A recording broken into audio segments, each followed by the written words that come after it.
Hi guys, नमस्कार। स्वागत है आपका पहाड़ी गबरू यूट्यूब चैनल में। दोस्तों, कैसे हो आप सभी? आई होप आप सभी अच्छे होंगे और अपने बीएड की तैयारी भी बढ़िया तरीके से कर रहे होंगे। दोस्तों, अब आपकी बीएड के एंट्रेंस एग्जाम को एक दिन से भी कम समय बचा है। कल आपका बीएड का एंट्रेंस एग्जाम है, तो उसी के रिगार्डिंग ये वीडियो होने वाली है कि आपने किस प्रकार से अपना एग्जाम अटेम्प्ट करना है, कौन कौन सी आपने मिस्टेक नहीं करनी है। बहुत सारे स्टूडेंट्स जो मिस्टेक कर देते हैं, ठीक है। क्या क्या आपने मिस्टेक अवॉइड करनी है, क्या क्या आपने करना है, क्या क्या आपने नहीं करना, ठीक है। तो सभी के बारे में बात करेंगे, तो आप जो है वो वीडियो को अंत तक जरूर देखिए। मोस्ट इंपॉर्टेंट वीडियो होने वाली है। और हाँ, डिस्क्रिप्शन में मैंने व्हाट्सएप ग्रुप का लिंक दिया है, वो ज्वाइन जरूर कीजिए, ठीक है। और एग्जाम के बाद मुझे क्वेश्चन पेपर आप सेंड कर देना, ठीक है, आंसर की बनाने के लिए। तो चलिए वीडियो को शुरू करते हैं। और हाँ दोस्तों, इससे पहले भी मैंने बड़ी सारी वीडियोस बनाई हैं आपकी बीएड के रिगार्डिंग, ठीक है, एमसीक्यू वगैरह की। लेकिन उसमें मुझे काफ़ी रिस्पॉन्स अच्छा नहीं आया, ठीक है। 8-10 व्यूज़ ही आते हैं मुझे डेली के, ठीक है। लेकिन अगर जो वो एक या दो बच्चे भी, स्टूडेंट भी मेरी वीडियो से कुछ हेल्प ले रहे हैं, ठीक है, सीख रहे हैं, तो वो वही मेरे लिए बहुत बड़ी बात है, ठीक है। तो इसलिए मैं रिगार्डिंग ये भी वीडियो बना रहा है कि जितने ज़्यादा स्टूडेंट्स तक पहुँचे उतना ज़्यादा जो वो उनकी हेल्प हो जाएगी, ठीक है। तो अगर आप वीडियो देख रहे हैं तो अपने दोस्तों के साथ ये वाली वीडियो ज़रूर शेयर कर दीजिए, ठीक है। तो चलिए वीडियो को शुरू करते हैं। और देखिए दोस्तों, जो सबसे पहली बात है ना, जो फर्स्ट आपने पॉइंट याद रखना है, याद क्या रखना है, सबसे पहली जो पॉइंट है आपका है एडमिट कार्ड। आप जो है वो अभी आज ही अपना एडमिट कार्ड डाउनलोड कर लीजिए। बिकॉज जो है वो कल के भरोसे नहीं बैठना। आप सोचेंगे कि कल सुबह एग्जाम जाते टाइम हम एडमिट कार्ड वो कर लेंगे, ठीक है। तो कल क्या पता मौसम खराब हो, लाइट ना हो, तो आपको दिक्कत हो जाएगी। और हाँ दोस्तों, चंबा के सराउंडिंग एरिया में जो है शट डाउन है कल चंबा, ठीक है। तो आप जो है वो चंबा वाले स्टूडेंट अगर देख रहे हैं तो वो आज ही अपना एडमिट कार्ड कर लीजिए डाउनलोड। कल के भरोसे मत बैठे। अपने दोस्तों को भी शेयर कर दीजिए जो भी चंबा में कल है शट डाउन, ठीक है। तो आप इसलिए जो बाकी जगह भी अगर बारिश हुई, कई मतलब दिक्कत हो जाती है, तो आप जो है वो आज ही अपना एडमिट कार्ड जो है वो डाउनलोड कर लीजिए, ठीक है। और जो अपना सामान वगैरह, आपने एडमिट कार्ड हो गया, ठीक है, पेन हो गए, आपके पेपर बोर्ड हो गए, और उसके बाद आपका एक आईडी प्रूफ लगेगा, ठीक है, आधार कार्ड वो आपने लेके जाना, और एक पासपोर्ट साइज फोटोग्राफ भी आपने लेके जानी है, ठीक है। ये सारा जो है वो आप अभी पैक कर लीजिए, ठीक है। अभी नहीं तो सुबह उठते ही आप जो है वो ये वाला सामान पैक कर लीजिए। लेकिन मैं कहूँगा कि आज ही शाम को आप अपना सारा सामान पैक करके रख लीजिए, सुबह के भरोसे मत बैठिए, ठीक है। सुबह पैनिक हो जाओगे आपकी, क्या रह गया, क्या वो हो गया। तो शाम को अपने जो वो काम मतलब अच्छे माइंड से जो वो बिल्कुल स्ट्रेस फ्री जो वो अपना सारा सामान यहाँ से पैक कर लीजिए। एडमिट कार्ड, पेन वगैरह, बोर्ड वगैरह, और जो है वो अपना आईडी प्रूफ, फोटोग्राफ वगैरह, ठीक है। और पानी की बोतल लेनी है आपने। पानी की बोतल गर्मी, क्योंकि आपको पता है गर्मी का मौसम है, ठीक है। तो आपने जो वो ट्रांसपेरेंट पानी की बोतल लेनी है। कई बार एग्जाम सेंटर में क्या करते हैं कि वो जो बोतल्स होती है ना बिना ट्रांसपेरेंट वाली, प्लास्टिक की होगी, वो मिल्टन की होगी, स्टील की, उसको जो वो अवॉइड करते हैं कि ये वाली बोतल आप नहीं लेके जा सकते, ओनली ट्रांसपेरेंट, ठीक है। तो आपने जो वो ट्रांसपेरेंट पानी की बोतल लेने की कोशिश करनी है कि वो वाली ही लेनी, ठीक है।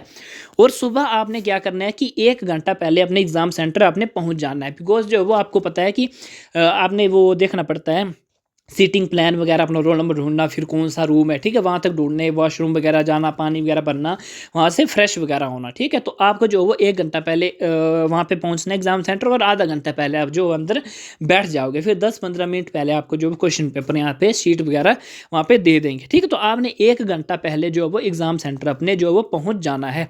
और आपने स्ट्रेस बिल्कुल भी नहीं लेना है, ठीक है। बहुत ईजी एग्ज़ाम आता है, बहुत ईजी एग्ज़ाम पैटर्न आता है, ठीक है। जितना आपने पढ़ना था उतना आपने पढ़ लिया है, ठीक है। अब आपकी एग्ज़ाम देने की बारी है।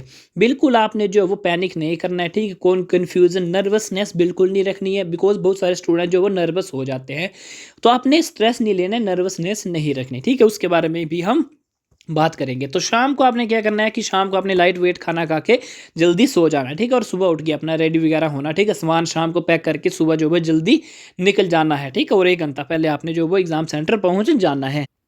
अब बात करते हैं दोस्तों एग्ज़ाम की, ठीक है। आपका टारगेट क्या रहने वाला है एग्ज़ाम में? आपका टारगेट रहने वाला है 150 क्वेश्चन आते हैं आपके 120 मिनट में, ठीक है, 2 घंटे में। तो आपका टारगेट रहने वाला है 110 प्लस मार्क्स गवर्नमेंट सीट्स के लिए, या 105 प्लस मार्क्स तो आपने हर हालत में लाने ही लाने हैं गवर्नमेंट सीट्स के लिए, ठीक है। आपका ये टारगेट रहने वाला है। और हाँ, नेगेटिव मार्किंग तो आपको पता है होती नहीं है, ठीक है। तो आपने सारे इस प्रकार से अपनी स्ट्रेटजी बनानी है, ठीक है। मैं आपको बताऊंगा उसके बारे में कि आपने एक भी क्वेश्चन छोड़ना नहीं है, जो आपको आता है नहीं आता, ठीक है। सभी आपने 150 क्वेश्चन आपने टिक करके लाने हैं। बिकॉज जो है नेगेटिव मार्किंग इसमें नहीं है। कंफ्यूज नहीं होना है आपने, ठीक है। सबसे पहले हड़बड़ी में कि कंफ्यूज होगी कि सबसे पहले ये करूं, सबसे पहले ये बड़ा पोर्शन करूं, सबसे पहले ये करूं, ठीक है। ये आपने नहीं करना है। आपने क्या करना है कि सबसे फर्स्ट में फर्स्ट में ये हर एक स्टूडेंट का जो वो अपना एक स्ट्रॉन्ग पोर्शन रहता है, ठीक है? किसी का जीके होता है, किसी का हिंदी, किसी का इंग्लिश, मैथ, रीजनिंग या जो भी होता है, ठीक है? सबसे पहले जो आपका स्ट्रॉन्ग पोर्शन है, सबसे पहले आपने वो ही अटेम्प्ट करना है, ठीक है? सबसे पहले पोर्शन आपने जो आपका अगर हिंदी है तो हिंदी करना है, जीके है तो अपना जीके पोर्शन आपने जो अटेम्प्ट करना है सबसे पहले आपने वो करना है, ठीक है? बिकॉज़ जब वो बाद में अगर टाइम मिला नहीं, तो आपका जो स्ट्रॉन्ग पोर्शन है, ठीक है? वही आपका रह जाएगा, ठीक है? बाकी तो आप शुरू में कन्फ्यूज़ हो जाओगे, तो बाकी में जो आपको आता नहीं, वो आप अटेम्प्ट करोगे, टाइम वो कर लोगे, ठीक है? तो जो आपका स्ट्रॉन्ग पोर्शन है, आपने जो वो वही आपसे छूट जाएगा, ठीक है? एंड में। तो सबसे पहले आपने जो आपका स्ट्रॉन्ग पोर्शन है, आपने वही अटेम्प्ट करना है। और जो है वो आपने ध्यान से अटेम्प्ट करना है, ठीक है? ये नहीं, कई बार ऐसे स्टूडेंट होते हैं, मैंने देखा है कि मेरे मेरे साथ भी ऐसा हुआ है कि जैसे आपने एक जो क्वेश्चन नंबर 1 है उसके आगे 1 कैसे 4 वो गोले होते हैं, ठीक है? इधर कर दिए ठीक। ठीक है? जैसे एक क्वेश्चन है यहाँ पे टिक कर दिया, ठीक है? आप करते गए, गोले लगाते गए, गोले लगाते गए, ठीक है? फिर जैसे आपका है कि मान लो क्वेश्चन नंबर 10 है यहाँ पे, ठीक है? तो यहाँ पे आएगा 1 2 3 4 8 9, ठीक है? यहाँ पे 10 होगा, यहाँ पे होगा 9, ठीक है? तो आपने जो है वो 10 क्वेश्चन का गोला लगा दिया 9 के ऊपर, बस। फिर जो आपका 11 होगा उसका आप लगा दोगे 10 के ऊपर। तो ऐसा बिल्कुल नहीं करना है। ऐसा बड़े सारे स्टूडेंट के साथ ऐसा क्यों होता है? वो क्या करते हैं कि पहले टिक लगा लेते हैं कि यार पहले मैं 20 क्वेश्चन एक उसके जीके के या हिंदी के टिक लगा लेता हूँ क्वेश्चन पेपर के ऊपर, फिर 20 लगातार मैं अपने जो वो आंसर शीट के ऊपर गोले लगाऊंगा। उसी से जो वो कन्फ्यूजन होती है, मान लो आपको 10 क्वेश्चन चढ़ा, वो आपने 9 के ऊपर गोला लगा दिया, फिर उसी तरह से कन्फ्यूज हो, 15 का आपके 14 के ऊपर लगा दोगे, 20 का 19 के ऊपर लगा दोगे, फिर जब आप देखोगे कि 20 हो गए, यहाँ पे तो हुए ही नहीं, तो उससे जो वो पूरा आपका जो वो एग्ज़ाम बिगड़ जाएगा। तो आपने क्या करना है कि मान लो आपने पहला क्वेश्चन करा, ठीक है? वही सीधे आपने आंसर शीट पे पहला क्वेश्चन यहाँ पे टिक कर लिया। फिर आपको दूसरा करा, वो कर लिया। अब फिर मान लो आपको बीच में कोई क्वेश्चन नहीं आता है, ठीक है? अपने पोर्शन का। मान लीजिए आपको 5th क्वेश्चन नहीं आता है, तो 5th क्वेश्चन आपने जो वो यहाँ पे ऐसे स्टार स्टार बना दिया या टिक लगा दिया, ठीक है? ये आपने एंड के लिए रखा कि इसको जो मैं एंड में करूँगा, ठीक है? जो आपका नहीं आता है, ठीक है? जो उसके ऊपर ध्यान आपने एंड में देना है। जो बिल्कुल नहीं आता है या कन्फ्यूज़ हो रहा है किसी क्वेश्चन के ऊपर या नहीं आता है, वो आपने एंड में रखना है। और जो क्वेश्चन आपको आते हैं वो आपने टिक करते जाने हैं साथ-साथ में ही, एंड में नहीं रखना है। कुछ करते हैं कि 150 के 150 हम लगा लेंगे पहले उसमें टिक, फिर उसके बाद एकदम से जो वो गोले भरेंगे। उसमें क्या होता है कि टाइम बढ़ा जाता है, गोले भरने में भी बड़ा टाइम जाता है। उसी से मैक्सिमम जो पोर्शन छूटता है बच्चों का, आपने सुना होगा कि 10 क्वेश्चन छूट गए यार, 15 क्वेश्चन छूट गए। तो वो कैसे छूटते हैं? वो इसी तरह प्रकार से छूटते हैं कि पहले वो क्वेश्चन पेपर के ऊपर टिक लगा लेते हैं, फिर बाद में वो आंसर के ऊपर मार्क करते हैं, उसी से क्वेश्चन छूटते हैं। और जो वो ये मिस जजमेंट भी उसी से होती है कि 50 नंबर का क्वेश्चन आप 49 में लगा देते हैं, फिर उससे जो सारा आपका बिगड़ जाता है। तो आपने क्या करना है कि सबसे पहले आपका जो स्ट्रॉन्ग पोर्शन है आपने वो अटेम्प्ट करना है, ठीक है? और जो क्वेश्चन नहीं आता है उसके अंदर आपने उसको टिक लगा देना है, स्टार लगा देना है। कन्फ्यूजिंग वाला क्वेश्चन है वो आपने जो वो एंड में रखना है। और जो आपको क्वेश्चन पेपर मिलेगा, ठीक है? तो आपने सबसे पहले उसमें एंड के ऊपर जो है वो गिनती लिख लेनी है। जैसे ए से आपके जेड तक लिख लेनी है, A B C D F Z तक, ठीक है? और 1 से आपके 26 तक आपने लिख लेनी है, फिर 26 से 1 तक जब आपको क्वेश्चन पेपर मिलता है। इससे क्या होगा कि जब आपको रीजनिंग का पोर्शन सोल्व करोगे, तो आपने पहले से ही इसको, आपको 1 मिनट तो लग ही जाएगा लिखने में, 1 डेढ़ मिनट, ठीक है? तो आपने पहले से ही आपने क्वेश्चन पेपर के एंड में ये लिखा होगा। तो आप जब क्वेश्चन सोल्व करोगे तो आपने पहले से ही लिखा होगा। तो जो वो जब आपको क्वेश्चन पेपर मिलेगा, आपको बोलते हैं कि अभी तक सील आप मत खोलिए, तो उससे पहले आप जो वो यहाँ पे लिख सकते हैं। और फिर आपने क्या करना है, ठीक है? देखिए दोस्तों, जिन स्टूडेंट्स का फिर जो है वो बात करते हैं रीजनिंग की, रीजनिंग मैथ्स की, जिन स्टूडेंट्स का मैथ और रीजनिंग स्ट्रॉन्ग है, जैसे नॉन मेडिकल वाले हैं या आर्ट्स वालों का भी कई स्ट्रॉन्ग रहता है, ठीक है? तो सबसे पहले आप अपना स्ट्रॉन्ग पोर्शन कीजिए, फिर उसके बाद अपना मैथ और रीजनिंग कर लीजिए। जिन स्टूडेंट्स का स्ट्रॉन्ग पोर्शन है मैथ और रीजनिंग, ठीक है? और हाँ, जिस क्वेश्चन को कन्फ्यूजन, मान लीजिए 2 मिनट से ज़्यादा समय लगता है रीजनिंग को, वो वाला क्वेश्चन आपने एंड के लिए छोड़ देना है, ठीक है? मैंने बोला ना कि टिक लगा के एंड के लिए छोड़ देना है, ठीक है? और जिन स्टूडेंट्स का स्ट्रॉन्ग नहीं है मैथ और रीजनिंग, वो तो उन्होंने एंड में ही करना है। और हाँ, हिंदी और इंग्लिश, जैसे हिंदी और इंग्लिश है, ठीक है? उनके जो पैराग्राफ्स हैं, वो करते हैं कि स्टूडेंट्स करते हैं कि यार पैराग्राफ है, इनको एंड में करते हैं। लेकिन पैराग्राफ 5 मार्क्स के पैराग्राफ आते हैं हिंदी के, 5 आते हैं इंग्लिश के। वही स्कोरिंग मार्क्स होते हैं, बिकॉज़ पैराग्राफ में क्या होता है कि पैराग्राफ से आपने क्वेश्चन करने होते हैं, छाँट के लिखने होते हैं, ठीक है? तो शुरू में ही आपने उसको अटेम्प्ट करना है पैराग्राफ को, क्यों, बिकॉज़ जो वो टाइम होगा शुरू में तो आप जो वो अच्छे से छाँट लोगे। अगर आपने एंड के लिए रखा तो आप बोलोगे कि यार टाइम नहीं मिला, तो उसके बाद जो वो हड़बड़ी में आपने जो ईज़िली 5 + 5 10 मार्क्स होंगे वो भी आपसे जो वो छूट जाएँगे, ठीक है? तो जो सबसे पहले बोला ईज़ी पोर्शन, फिर उसके बाद आपने ये करना है, ठीक है? पैराग्राफ आपने पहले ही अटेम्प्ट कर लेने हैं। आपने फिर क्या करना है कि टाइम मैनेजमेंट करनी है, ठीक है? टाइम मैनेजमेंट कैसे प्रकार से करनी है, वो आपको मैं बताता हूँ, ठीक है? सबसे पहले आपने स्ट्रॉन्ग पोर्शन, ठीक है? उसके बाद आपका जिनका मैथ रीज़निंग स्ट्रॉन्ग है वो उन्होंने करना है मैथ रीज़निंग, नहीं तो बाकियों ने एंड के लिए रखना है, ठीक है? फिर उसके बाद आप कर सकते हैं, जैसे किसी का जीके स्ट्रॉन्ग है तो उसने जीके कर लिया फर्स्ट सबसे पहले अटेम्प्ट, ठीक है? कन्फ्यूजिंग क्वेश्चन को आपने कर लिया टिक, ठीक है? फिर उसके बाद आपने कमीशन एंड कमिटीज़ कर देनी है, ठीक है? उसके बाद आपने हिंदी या इंग्लिश आपने कर देनी है, ठीक है? मेरे हिसाब से सबसे पहले स्ट्रॉन्ग पोर्शन, उसके बाद जीके, उसके बाद हिंदी एंड इंग्लिश कीजिए। बिकॉज़ हिंदी और इंग्लिश में मैंने बोला कि पैराग्राफ जो है वो स्कोरिंग एरियाज़ होते हैं, और हिंदी बहुत ईज़ी होता है।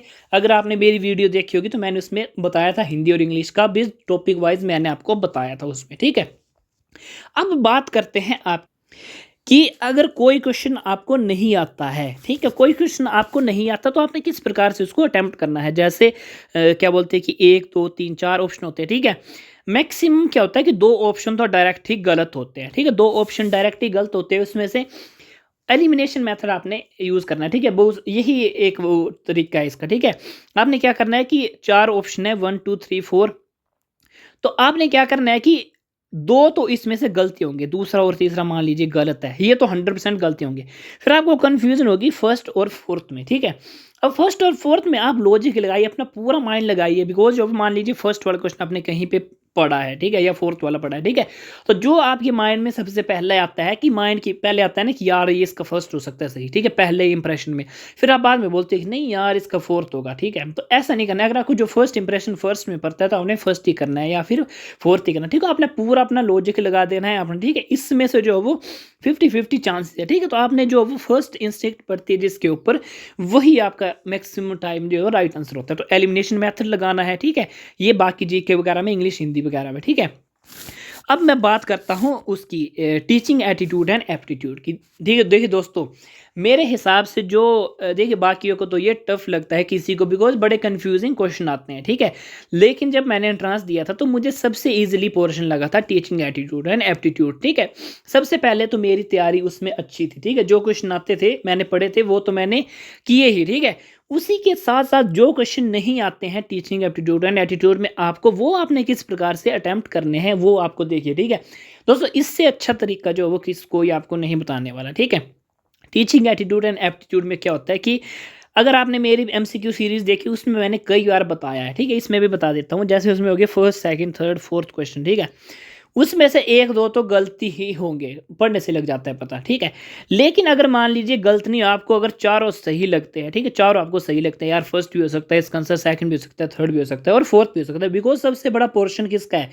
सबसे बड़ा पोर्शन आपका 40 मार्क्स का है टीचिंग एटीट्यूड एंड एप्टीट्यूड का। तो इसमें आपको मैक्सिमम मार्क्स लाने हैं, बिकॉज़ जो वो मेरिट जब बनती है तो अगर किसी के मार्क्स बराबर हो जाए तो यही वाला पोर्शन देखते हैं कि इसमें किसके ज़्यादा मार्क्स है, ठीक है? उसको प्रेफरेंस मिलती है सेम मार्क्स वाली उसमें मेरिट लिस्ट में, ठीक है? तो अगर आपको चारों आंसर सही लगते हैं, ठीक है? तो आपने क्या करना है, चारों आपने सबसे पहले क्वेश्चन ध्यान से पढ़ना है, फिर आपने चारों वो ध्यान से पढ़ने हैं। फिर आपको मैंने बोला था वीडियोज़ में पिछली कि आजकल की जो एजुकेशन है ना वो चाइल्ड सेंटर्ड एजुकेशन है, ठीक है?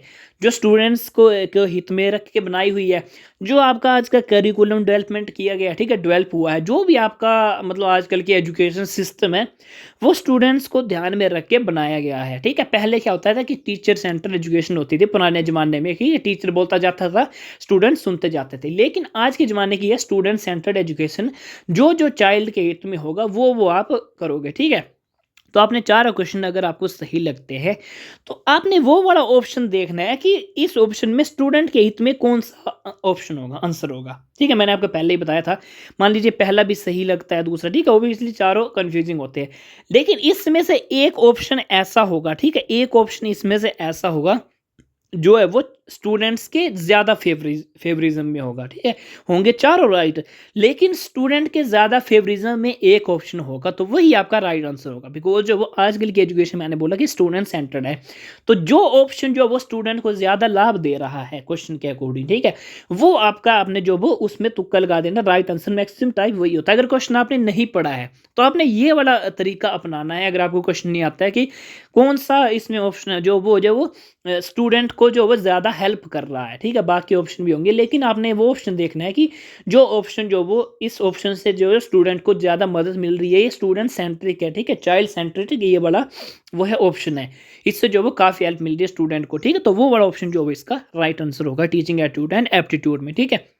और बाकी कमीशन ऑन कमेटीज़, ठीक है, वो करना है आपने जो आपको बताया, ठीक है। कंफ्यूज क्वेश्चन आपने जो वो एंड में रखना है टिक लगा के, उसके लिए जो वो आपने टाइम बचा के रखना है, ठीक है। जो क्वेश्चन आपको नहीं आता है, ठीक है, वो आपने जल्दी से, ऐसा नहीं कि यार इसका शुरू में नहीं वो करना है कि कंफ्यूज है यार इसका क्या होगा, सोचते में ही आपके 2 मिनट लग जाएंगे, फिर आप 2 मिनट बाद बोलोगे कि चल यार छोड़ इसको करते, ऐसे नहीं करना है। जो भी जीके इंग्लिश हिंदी रीजनिंग उसका कमेटीज़ और उसका वो है जो आपको क्वेश्चन नहीं आता, यार ये वाला क्वेश्चन मेरे को थर्ड क्वेश्चन नहीं आता है, तो आपने क्या करना है, टिक लगा दिया, एंड के लिए रखा, सीधे फोर्थ पे चले गए, फोर्थ में नहीं आता है, टिक लगा दिया, एंड के लिए रखा, फिफ्थ पे चले गए, फिफ्थ आता है, सिक्स्थ आता है, ठीक है।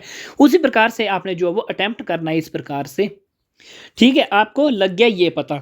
और जिनका मैथ देखिए दोस्तों, मेरा टाइम मैथ स्ट्रॉन्ग था, ठीक, मैथ रीजनिंग, तो मैंने सबसे पहला जो ऑप्शन किया था अटैम्प्ट वो किया था मैंने रीजनिंग का अटैम्प्ट, ठीक है। उसके बाद मैंने किया था हिंदी का अटैम्प्ट, ठीक है। उसके बाद मैंने किया था टीचिंग एप्टीट्यूड एंड एटीट्यूड का, ठीक है। ये था मेरा थोड़ा जीके थोड़ा वीक था, तो मैंने रीजनिंग किया था। उसके बाद मैंने किया था हिंदी, उसके बाद मैंने किया था टीचिंग एप्टीट्यूड एंड एटीट्यूड, फिर उसके बाद मैंने किया था आपका ये इंग्लिश, उस एंड में मैंने किया था जीके। अब देखिए दोस्तों, कुछ स्ट्रेटजी ऐसे भी लगा सकते हैं जीके एंड में, क्यों कर मतलब कई स्टूडेंट ऐसा करते हैं कि जीके एंड में करते हैं। वो कौन स्टूडेंट करते हैं, बिकॉज आपको पता है कि जीके का जो ऑप्शन होगा उसमें आपको सोचना नहीं पड़ेगा, ठीक है। जीके को ऑप्शन क्या होगा कि मतलब आपको क्वेश्चन आ जाता है कि हिमाचल प्रदेश से रिलेटेड कोई भी, ठीक है, सबसे बड़ी पर्वत चोटी कौन है, सबसे बड़ा झरना कौन, मतलब सबसे लंबा वो ऊंचा वाटरफॉल कौन है, सबसे बड़ा बांध कौन है, सबसे लंबा बांध कौन है, वो उपनाम किसने दिया, ये किसका उपनाम है। जीके का डायरेक्ट क्वेश्चन आते हैं, ठीक है, 10 सेकंड में एक क्वेश्चन हो जाता है जीके का, ठीक है। तो आपको क्या करना है कि वो अगर क्वेश्चन आता है आपको, अगर आप जीके एंड के लिए रखते हैं तो क्वेश्चन आता है कि वो मान लीजिए वो उसके राज्य का गठन कब हुआ, बिलासपुर गठन कब हुआ, हिमाचल प्रदेश को पूर्ण राज्य का दर्जा कब मिला, ठीक है। आपको पता है कि 25 जनवरी 1971 को मिला, सीधे, ठीक है। क्वेश्चन पढ़ा आपने, 25 जनवरी 1971, ए लिखा है, जल्दी से वो किया, उसमें ए टिक किया, हो गया। 10 सेकंड में आपका जीके का एक क्वेश्चन हो जाता है। जो आपको नहीं आता है, आप मान लें एंड के लिए जो नहीं आता है, ठीक है, आपने देखना है कि 1 2 3 इसमें से 2 गलत होंगे, अगर 2 के आप क्वेश्चन है जो आपको बहुत सही लगे वो आपने जल्दी से कर देना, ठीक है। तो जीके का 30 क्वेश्चन होते हैं जीके के, ठीक है। तो 30 क्वेश्चन मैक्सिमम जो है वो 7-8 मिनट में हो जाते हैं 30 क्वेश्चन, ठीक है। बिकॉज जो इसमें सोचना नहीं पड़ता, डायरेक्ट जो आपको आंसर आता है वो आपने कर देना है, जो नहीं आता है उसका आपने लगा देना है तुक्का, ठीक है। बिकॉज जो वो नेगेटिव मार्किंग तो इसमें होती नहीं है, जो कन्फ्यूजिंग रहती है जो बाकी टीचिंग एप्टीट्यूड में होगी, ठीक है, टीचिंग एप्टीट्यूड में होगी, हिंदी इंग्लिश के पैराग्राफ में होगी, वहाँ से छाटना पड़ता है, उसके बाद होगी आपकी रीजनिंग में, ठीक है। इसमें जो बहुत ज़्यादा टाइम लगता है, तो इसमें आपने अटैम्प्ट करना है कि जो जो आपको आते हैं, ठीक है, वो अटैम्प्ट कर लेने। जो आपको कंफ्यूज लगती है, 1 मिनट से ज़्यादा समय लगता है, 1.5 मिनट से 2 मिनट, वो आपने टिक करके एंड के लिए छोड़ देना है। फिर अगर एंड में टाइम बचा तो आपने उसको सोच के कर लेना है, अगर टाइम नहीं बचा तो इसका कर दिया, यार ये क्या कर दूँ, इसका थर्ड कर दूँ, ठीक है, टाइम नहीं बचा इसका बी कर दूँ, ठीक है। अटैम्प्ट आपने 150 के 150 ही करने हैं, ठीक है, बिकॉज नेगेटिव मार्किंग नहीं होती है। और आपने टारगेट क्या करना है, 105 प्लस या 110 प्लस, अगर आपको एचपीयू लाना है तो 110 प्लस मार्क्स आपको टारगेट करने हैं, ठीक है। बिकॉज कट ऑफ की कोई वो नहीं होती। हमारे टाइम जीएसटी में 90 गई थी, और हमारे जूनियर का टाइम 97 गई थी, ठीक है। और अभी आपके सीनियर के टाइम, जो आपके सीनियर होंगे उनके टाइम 87 समथिंग, 80 85 87, ठीक है। लेकिन इस बार जो काफ़ी बच्चे कम हैं शायद, ठीक है। तो मतलब आपने टारगेट तो 105 प्लस का ही रखना है, ठीक है, 110 प्लस एचपी के लिए, और 105 या मतलब 100 से प्लस ही आपने टारगेट रखना है। तो ये थी आपकी बात। अगर आपको कुछ भी डाउट हो तो आप कमेंट कर लीजिए, ठीक है। मैंने आपको बता दिया, आपने कन्फ्यूजिंग नहीं होना है, ठीक है। जो आपको क्वेश्चन आता है आपने उसके ऊपर टिक कर देना है, मतलब वो आपने देखना है कि इसका आंसर ये, वही आपने साथ में ही गोला लगा देना है, बाद के लिए नहीं रखना है। बहुत सारे स्टूडेंट ऐसे करते हैं, उसी से जो वो कन्फ्यूजन होती है। और गोला आपने अच्छे से भरना है, ये गोला है ठीक है, तो आपने पूरा भरना है, पूरा गोला यहाँ से अच्छे से भर देना है। और मैंने बोला कि वो ध्यान रखना है कि अगर मान लीजिए आपका 10वां क्वेश्चन कर रहे हैं तो 10वें क्वेश्चन के ऊपर ही गोला लगाना है, 9 के ऊपर नहीं लगाना है, फिर तो आपकी पूरी आंसर की ही इससे गलत हो जाएगी। और मैंने आपको बोला कि व्हाट्सएप ग्रुप आप ज्वाइन कर लीजिए, ठीक है। आंसर की मेरे को क्वेश्चन पेपर सेंड कीजिए, ठीक है। आंसर की थोड़ी मैं लेट डालूंगा, बिकॉज जो वो अच्छे तरीके से, बिकॉज जो बड़े सारे वो होता है कि 1 बजे एग्जाम खत्म हुआ तो 1:30 बजे आंसर की आपकी आ जाएगी, ठीक है, 2 बजे आ जाएगी, वो जल्दी जल्दी से वो करके, ठीक है, सर्च करके। लेकिन मैं जो प्रॉपर एक्सप्लेनेशन के साथ प्रॉपर मतलब सही एक्यूरेट आंसर की डालने की कोशिश करूंगा, तो थोड़ी लेट आ सकती है आंसर की। तो क्वेश्चन पेपर सेंड कर देना, व्हाट्सएप ग्रुप ज्वाइन कर लीजिए, और कुछ भी डाउट है आपने जो वो कमेंट कर दीजिए, ठीक है। कन्फ्यूजिंग नहीं रहना है, बड़ा इजी क्वेश्चन आता है, 150 होते हैं। आपने ये सोचना है, ये नहीं सोचना है कि मैंने 110 नंबर लाने, आपने ये सोचना है कि 150 में से 40 गलत हो जाए तो भी कोई बात नहीं। ये सोचना है आपने कि मेरे को गलत तो कम से कम करने 150 में से, लेकिन 40 क्वेश्चन गलत हो भी गए तो भी कोई बात नहीं, ठीक है। तो आपने इस प्रकार से जो अपनी मेंटेलिटी रखनी है, ठीक है। तो ये थी आज की वीडियो। अगर कुछ भी डाउट होता है तो कमेंट कर दीजिए। और हाँ, एडमिट कार्ड आप जो है वो अभी प्रिंट कर लीजिए, ठीक है। एडमिट कार्ड प्रिंट कर लीजिए और पानी की बोतल ले जाइए, ट्रांसपेरेंट पानी की बोतल लेके जाइए। एडमिट कार्ड प्रिंट करके शाम को लाइट वेट खाना खा के, और जो है वो शाम को ही पैकिंग करके सुबह 1 घंटे पहले जो है वो आप चले जाइए एग्ज़ाम सेंटर के पहले, वहाँ पे फ्रेश वगैरह होइए, वॉशरूम वगैरह पानी वगैरह भरिए, पानी वगैरह पीजिए खुला, ठीक है। और जो है वो अच्छे से, और एडमिट कार्ड आज प्रिंट कर लीजिए। मैंने बोला कि चंबा में जो वो कल शट डाउन होगा, तो ये था, ठीक है। स्ट्रेस नहीं लेना, ठीक है। जितना पढ़ना था उतना पढ़ लिया। और एग्जाम का मैंने आपको बता दिया कि इस प्रकार से जो आपको क्वेश्चन नहीं आते वो करने हैं। सबसे पहले अपना स्ट्रॉन्ग पोर्शन करना है आपने, उसके बाद जैसे जैसे मैंने आपको बताया वैसे वैसे आप कर सकते हैं, ठीक है। तो ये थी आज की वीडियो। आप सभी को ऑल दी वेरी बेस्ट, अच्छे से एग्जाम देना, और उसके बाद जो है वो क्वेश्चन पेपर अपना जो हो व्हाट्सएप में क्वेश्चन पेपर अपना सेंड कर देना, ठीक है। आप सभी को ऑल दी वेरी बेस्ट, अच्छे से अपना एग्जाम देना दोस्तों।